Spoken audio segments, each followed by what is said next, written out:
semuanya, perkenalkan nama saya Preshi Kristi Yohana dengan NPM 2551059, mahasiswa Fakultas Ilmu Hukum Universitas Internasional Batam.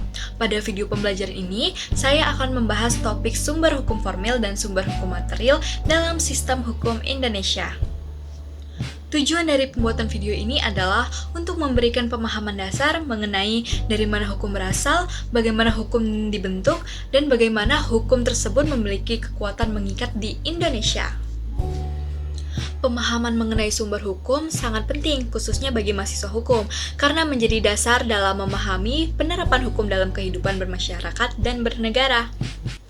Secara umum, hukum dapat diartikan sebagai seperangkat aturan yang bersifat mengikat dan dibuat oleh lembaga yang berwenang, yang bertujuan untuk mengatur kehidupan masyarakat serta menciptakan ketertiban, keadilan, dan kepastian hukum.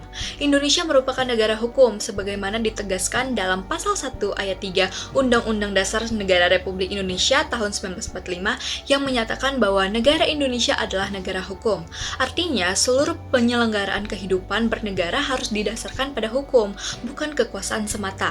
Dalam hukum, dikenal istilah sumber hukum, yaitu segala sesuatu yang melahirkan atau menjadi dasar dari suatu aturan hukum. Sumber hukum secara umum dibedakan menjadi dua, yaitu sumber hukum material dan sumber hukum formil. Sumber hukum material adalah sumber yang menentukan isi atau materi dari suatu peraturan hukum. Sumber hukum ini tidak langsung mengikat, tetapi menjadi bahan pembentuk hukum. Beberapa contoh sumber hukum material adalah nilai-nilai sosial yang hidup dalam masyarakat, kebiasaan dan adat istiadat, kondisi ekonomi, perkembangan budaya, serta pandangan moral dan keadilan yang berkembang di masyarakat. Dengan kata lain, sumber hukum material mencerminkan realitas sosial yang kemudian diolah oleh pembentuk undang-undang menjadi aturan hukum yang tertulis. Berbeda dengan material, sumber hukum formil adalah sumber yang memberikan kekuatan mengikat secara hukum terhadap suatu aturan. Sumber hukum formil di Indonesia adalah yang pertama, undang-undang yang dibentuk oleh lembaga berwenang. Dasar hukumnya diatur dalam Undang-Undang Nomor 12 Tahun 2011 tentang pembentukan peraturan perundang-undangan sebagaimana telah diubah dengan Undang-Undang Nomor 13 Tahun 2022. Kedua, kebiasaan, yaitu perbuatan yang dilakukan berulang-ulang dalam masyarakat dan diterima sebagai hukum. Yang ketiga, jurisprudensi, yaitu putusan hakim yang telah berkekuatan hukum tetap dan dijadikan pedoman dalam perkara sejenis.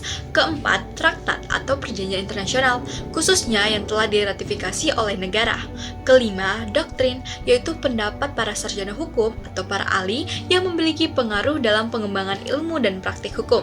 Sumber hukum formil inilah yang membuat suatu aturan resmi, sah, dan dapat dipaksakan pelaksanaannya oleh negara. Sebagai contoh sederhana, dalam praktik jual beli di pasar tradisional, sering terjadi transaksi secara lisan tanpa perjanjian tertulis. Kebiasaan ini berasal dari kepercayaan dan adat masyarakat yang merupakan sumber hukum material.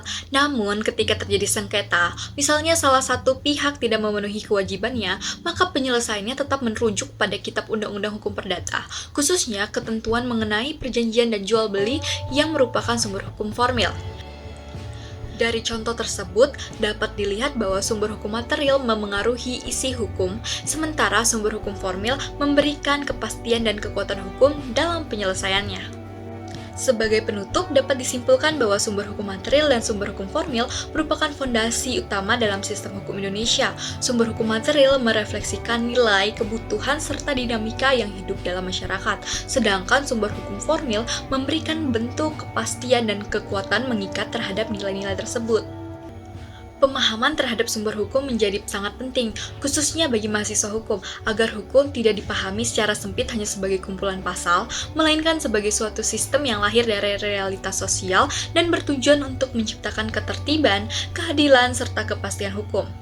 Dengan memahami sumber hukum secara utuh, diharapkan hukum dapat dijalankan tidak hanya sebagai alat penegakan aturan, tetapi juga sebagai sarana untuk mewujudkan keadilan dan kemanfaatan bagi masyarakat dalam kehidupan berbangsa dan bernegara. Demikian video pembelajaran ini saya sampaikan.